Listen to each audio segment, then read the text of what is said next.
Technical hobbies চ্যানেলে আবারও একটি নতুন ভিডিওতে সকলকে স্বাগত জানিয়ে আজকে ভিডিওটি শুরু করছি। কৃষক বন্ধু প্রকল্পে পেমেন্ট দেওয়া শুরু, কারা কবে টাকা পাবে বিস্তারিত আপনাদের সামনে আলোচনা করব। আজকে এই ভিডিওতে কৃষক বন্ধু প্রকল্পে পেমেন্ট দেওয়া সম্পর্কে বিস্তারিত আলোচনা করব, তাই ভিডিওটি স্কিপ না করে সম্পূর্ণ ওয়াচ করবেন এবং ভিডিওটি ভালো লেগে থাকলে অবশ্যই ভিডিওটিকে লাইক করে চ্যানেলটিকে সাবস্ক্রাইব করে পাশে থাকা বেল আইকনটি অন করে রাখবেন, যাতে এইরকম নতুন নতুন ভিডিও সবারই আগে আপনার সামনে চলে যায়। তাহলে চলুন ভিডিওটি শুরু করা যাক।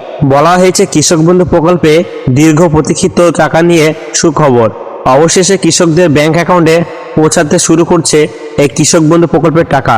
সহায়তার অপেক্ষায় থাকা অনেক কৃষকদের জন্য এটি স্বস্তিত্ব, কিন্তু একই সময়ে সমস্ত কৃষক পেমেন্ট পাবেন না, কেউ আগে কেউ পরে পাবেন। বর্তমানে 1,09,00,000 কৃষক বন্ধু প্রকল্পে অংশ, বিপুল সংখ্যক সুবিধাভোগীর কারণে একবারে সমস্ত অর্থ স্থানান্তর করা সম্ভব নয়, ধাপে ধাপে টাকা দেওয়া হচ্ছে। কৃষক বন্ধু প্রকল্পে যে সকল কৃষকদের অ্যাকাউন্টে বৈধ একমাত্র তাদেরই টাকা দেওয়া হবে।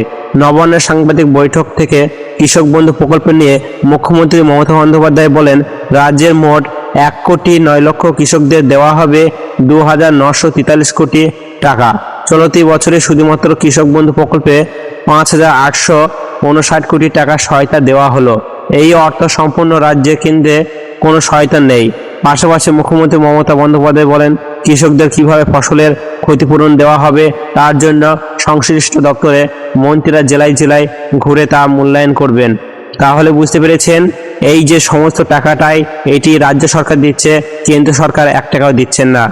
আর বলা হয়েছে যে সকল জমিগুলিতে জলের জন্য ফসল নষ্ট হয়ে গেছে সেই সমস্ত জেলাগুলিতে এই ক্ষতিপূরণের টাকা দেওয়া হবে। আপনার এলাকায় বিডিও অফিসে এই ক্ষতিপূরণের টাকা, বাংলা শস্য বীমার টাকা কিন্তু দেওয়া হচ্ছে। এই বিডিও অফিসে আপনার এলাকায় যে সমস্ত জায়গায় বিডিও অফিস রয়েছে সেই বিডিও অফিসে খোঁজ করবেন, দেখবেন বাংলা শস্য বীমার ফর্ম দেওয়া হচ্ছে।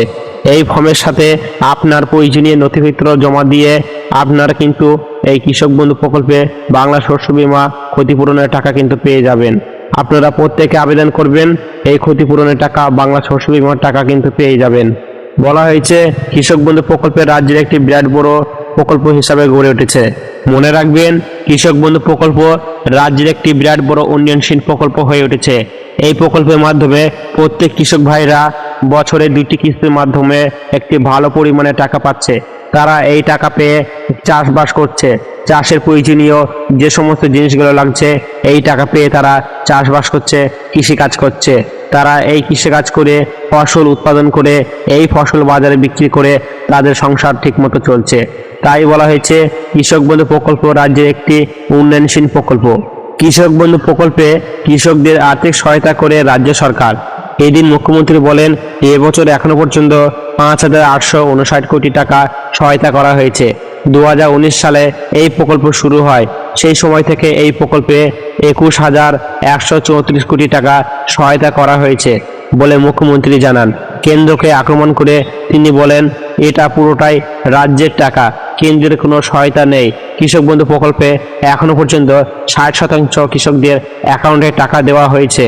আজ রাজ্যে যে জেলাগুলিতে টাকা দেওয়া হয়েছে সেগুলি হলো দক্ষিণ 24 পরগনা, বর্ধমান, মেদিনীপুর, হুগলি, কোচবিহার, উত্তর 24 পরগনা, নদিয়া, হাওড়া, আলিপুরদুয়ার।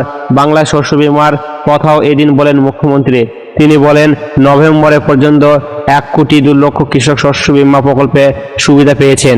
তিনি বলেন, নভেম্বর পর্যন্ত 1,02,00,000 কৃষকরা কিন্তু শস্য বীমা সুবিধা পেয়েছেন।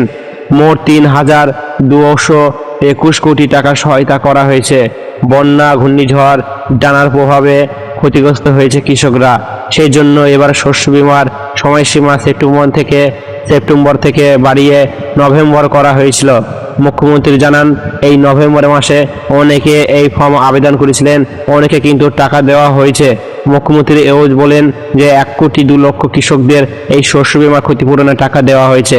মুখ্যমন্ত্রী জানান, নতুন 65 লক্ষ কৃষক নাম নথিভুক্ত করেছে। জেলায় জেলায় রিপোর্ট খতিয়ে দেখার পর যোগ্য কৃষকদের ডিসেম্বর মাসের মধ্যে টাকা দেওয়া হবে। এই ছিল আজকে বিরাট বড় আপডেট, যেটি আপনাদের সামনে আলোচনা করলাম।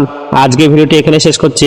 ভিডিওটি যদি ভালো লাগে থাকে অবশ্যই ভিডিওটিকে লাইক করবেন এবং ভিডিওটিকে বন্ধুদের কাছে শেয়ার করে দেবেন। দেখা হচ্ছে আবার একটি নতুন ভিডিওতে। ধন্যবাদ।